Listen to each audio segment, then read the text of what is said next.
السلام علیکم ورحمۃ اللہ وبرکاتہ۔ آج ہم ایک ایسے واقعے کو یاد کرنے جا رہے ہیں جو صرف تاریخ کا حصہ نہیں بلکہ ہر باضمیر انسان کی ضمیر کو جھنجھوڑ دینے والا لمحہ ہے۔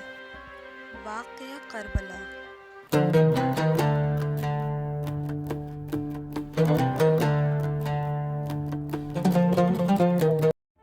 یہ قربانی، صبر اور سچائی کے لیے کھڑے ہونے کی ایسی علامت ہے جو رہتی دنیا تک باقی رہے گی۔ یہ سب کچھ اچانک نہیں ہوا۔ اسلامی خلافت کے بعد کئی سیاسی اتار چڑھاؤ آئے، وقت گزرتا گیا اور پھر وہ وقت آیا جب یزید جیسے شخص کو خلافت سونپی گئی جو دین کی روح اور خلافت کے اصل مقصد سے کوسوں دور تھا۔ امام حسین نے حق و باطل کے درمیان لکیر کھینچ دی۔ انہوں نے فرمایا، میرے جیسے شخص یزید جیسے شخص کی بیعت نہیں کر سکتا۔ امام حسین نے مدینہ چھوڑا اور مکہ میں پناہ لی۔ وہاں انہوں نے کچھ دن قیام فرمایا۔ اسی دوران کوفہ کے لوگوں نے امام کو خط پر خط بھیجے اور انہیں کہا، آئیے ہم آپ کے ساتھ ہیں، ہم آپ کو اپنا امام مانتے ہیں۔ امام حسین نے مسلم بن عقیل کو کوفہ بھیجا تاکہ وہاں کے حالات کا جائزہ لے سکے۔ کچھ دنوں کے لیے سب کچھ ٹھیک لگ رہا تھا مگر پھر وقت نے کروٹ بدلی۔ کوفہ کے وہی لوگ جو کل تک امام کو دعوت دے رہے تھے آج دشمنوں کے خوف سے پیچھے ہٹ گئے۔ مسلم بن عقیل کو شہید کر دیا گیا۔ امام حسین کو راستے میں اس خبر کی اطلاع ملی مگر وہ حق کی راہ سے پیچھے نہ ہٹے۔ امام حسین کا قافلہ کربلا پہنچ چکا تھا۔ دریائے فرات قریب تھا مگر دشمن نے پانی بند کر دیا۔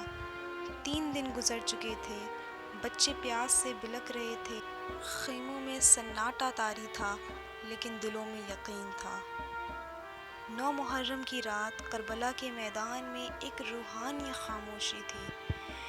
امام نے خیموں کے گرد خندق کھدوا دی، اسے آگ سے روشن کیا تاکہ دشمن رات کی تاریکی میں حملہ نہ کرے۔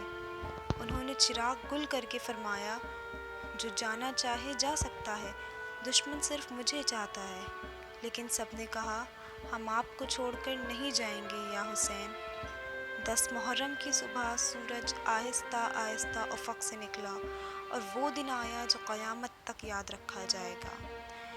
دشمن کی فوج ہزاروں میں تھی، حسین کے جانثار صرف 72، لیکن جوش، ایمان اور یقین کا کوئی مقابلہ نہیں تھا۔ سب سے پہلے حضرت علی اکبر امام کے جوان بیٹے میدان میں اترے۔ ان کی شکل و شباہت رسول اللہ صلی اللہ علیہ وسلم سے ملتی تھی۔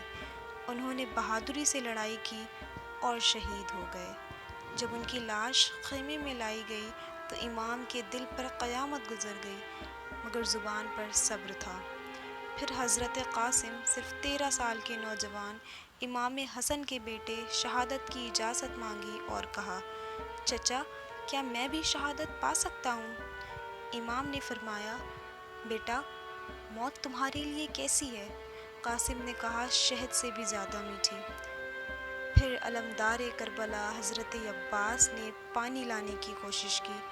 مشق کندھے پر تھی اور دشمن چاروں طرف سے تھا۔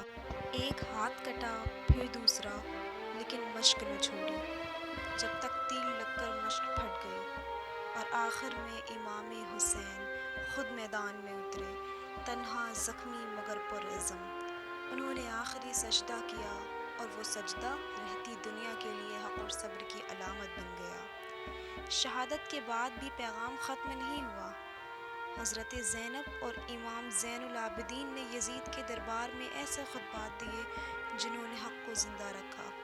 یزید کا محل خاموش رہا لیکن حسین کی آواز صدیوں تک گونجتی رہی۔